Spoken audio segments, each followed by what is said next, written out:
always knew that most women were cheats, hypocritical and hard, but this one. Welcome back, G.F.U. tubers, newcomers, glad to see you here. Today we got a short video, you may have seen it, of Ilhan Omar trying to tour a detention center in Minneapolis and being rejected by ICE agents. And she's voicing her displeasure about the rejection because she's a congresswoman and part of an oversight committee. And we're going to take a look at that, and then I'm going to show you some facts to point out the hypocrisy of that statement. But first, if you're new here, don't forget to like, subscribe, and share. And even if you're a subscriber, hit that like button. Helps the algorithm grow. All right, let's take a look at the video.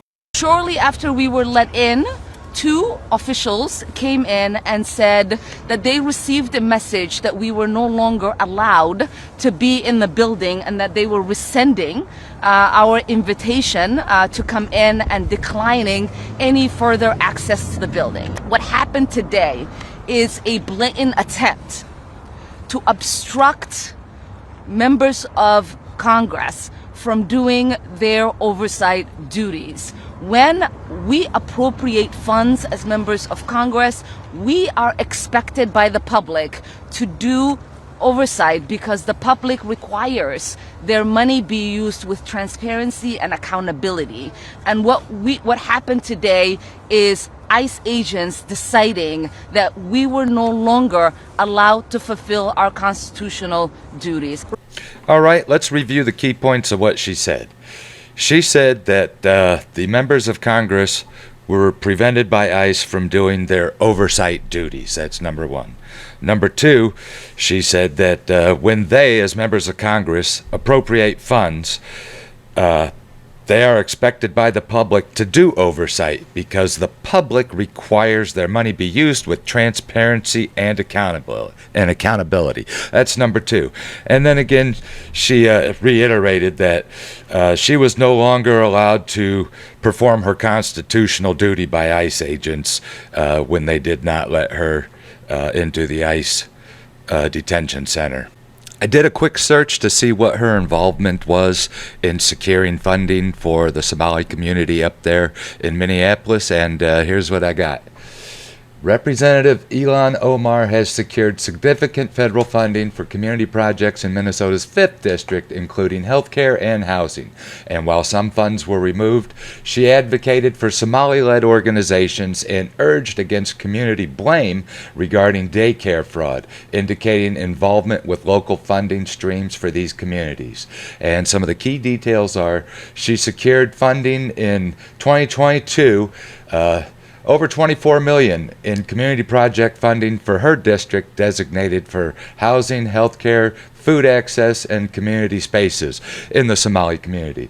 She also supported funding for Somali-led initiatives such as job train and addiction support, though some earmarks faced removal from larger bills.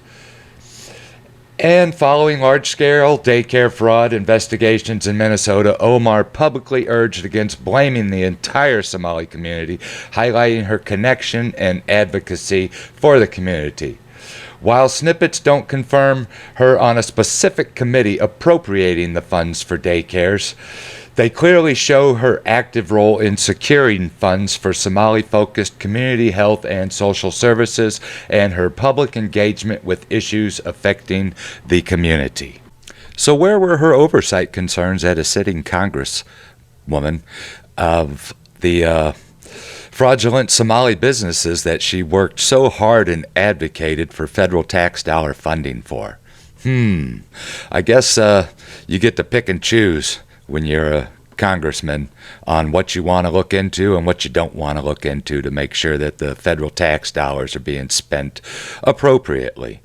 Also, on a side note, let's not forget that in 2018, her supposed net worth was around $45,000.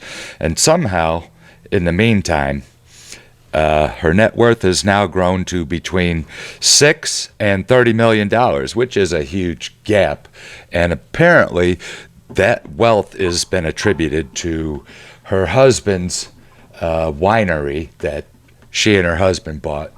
And it was valued at $1,000 in 2023. So their winery they owned in 2023 was valued at $1,000. Must have been a real shithole to only be valued at $1,000, right? And in 2025, it was estimated to be worth $5 to $25 million. So in 2 years, and $1,000 winery became worth between $5 and $25 million. You smelling the hypocrisy now?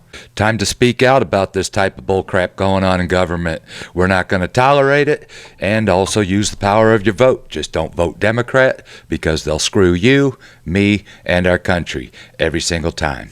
Well, that'll do it for this one. As always, don't forget to like, subscribe, share, hit that notification bell, and check out the end video links at the end here. Until next time.